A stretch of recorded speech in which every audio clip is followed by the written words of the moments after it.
അപ്പോൾ അദ്ദേഹം ഈ ക്രോസ് ചെയ്ത് നടന്നു നീങ്ങുന്നതിനിടയിൽ തന്നെ ഈ രണ്ട് ബസ്സുകളും ഒരുമിച്ച് വന്ന് ഇദ്ദേഹത്തിൻ്റെ മേലിലേക്ക് വന്നു എന്ന് അദ്ദേഹം ഒരല്പസമയമെങ്കിലും റോഡിന് നടുവിൽ നമ്മൾ സ്തംഭിച്ചു നിന്നു പോകുന്ന ഒരവസ്ഥയൊക്കെ ഉണ്ടാവില്ല. അപ്പോൾ ഈ നാട്ടുകാരൊക്കെ അപകടം സംബന്ധിച്ച് എന്താണ് പറയുന്നത് ഹരി?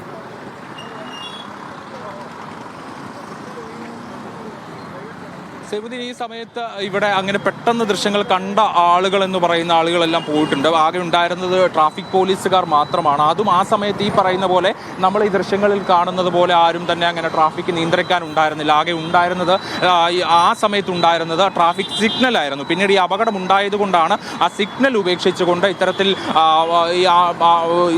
ട്രാഫിക് പോലീസുകാർ നേരിട്ട് ഗതാഗതം നിയന്ത്രിക്കുന്ന ഒരു സ്ഥിതിയിലേക്ക് കാര്യങ്ങൾ എത്തിയത്. എന്തായാലും ആ സമയത്ത് ഉണ്ടായിരുന്ന ഒരാളാണ് ഈ ഫോട്ടോ പകർത്തിക്കൊണ്ട് പോലീസിന് കൈമാറുന്ന ഒരു സാഹചര്യം ഉണ്ടായത്. ഇനിയിപ്പോൾ CCTV അടക്കം നോക്കേണ്ടതുണ്ട്. അപ്പോൾ മാത്രമാണ് അത് മനസ്സിലാവുകയുള്ളൂ. ഇവിടെ നടന്നൊരു അപകടം അറിഞ്ഞിരുന്നില്ലേ? നമ്മൾ കണ്ടില്ലായിരുന്നു. ഇങ്ങനെ സംഭവം പറഞ്ഞാൽ നടക്കുന്നത് കോട്ടയ്ക്ക് ആശുപത്രിയിൽ കിടക്കുന്നത് ഇപ്പം ബോഡി.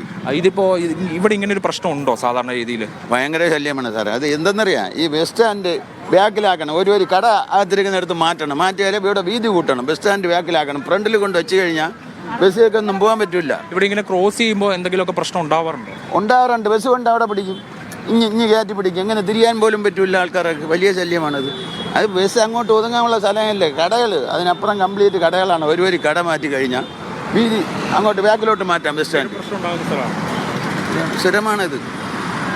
അങ്ങനെ ഒരു പ്രശ്നം കൂടിയുണ്ട്. സ്ഥിരമായിട്ട് ആളുകൾ ക്രോസ് ചെയ്യുന്ന സമയത്തൊക്കെ അങ്ങനെ ഒരു പ്രതിസന്ധി നേരിടാറുണ്ട് എന്നുള്ളതാണ് നാട്ടുകാരൊക്കെ പറയുന്നത്. കാരണം ഇവിടെ കണ്ടുകൊണ്ടിരിക്കുന്ന ഓട്ടോറിക്ഷ ഡ്രൈവർമാരാണ് ഇങ്ങനെയുള്ള സാഹചര്യമൊക്കെ നിരന്തരം ആളുകൾ ക്രോസ് ചെയ്യുന്നത്, ബസ് പോകുന്നത്, സ്റ്റാൻഡിലേക്ക് ബസ് കയറുന്നത് അടക്കം കാണുന്നുണ്ട്. വളരെ തിരക്കുള്ള ഒരു സ്ഥലം കൂടിയാണ്. പക്ഷേ സീബ്ര ലൈനിൽ ഒരാൾ ക്രോസ് ചെയ്യാൻ നിൽക്കുമ്പോൾ സ്വാഭാവികമായിട്ടും ബസ് നിർത്തുക, അത് ശ്രദ്ധിക്കുക എന്നൊക്കെയുള്ള ഡ്രൈവർമാരുടെ ഭാഗത്ത് നിന്ന് സ്വാഭാവികമായിട്ട് ഉണ്ടാവേണ്ട കാര്യങ്ങളൊക്കെ തന്നെയാണ്. ഇനിയിപ്പോൾ ആരുടെ ഭാഗത്താണ് പിഴവ് എന്നൊക്കെയുള്ളത് ഇനി കൂടുതൽ ഇറക്കി പരിശോധിക്കേണ്ടത് CCTV ദൃശ്യങ്ങളടക്കം സഹായത്തോടു കൂടിയാണ്.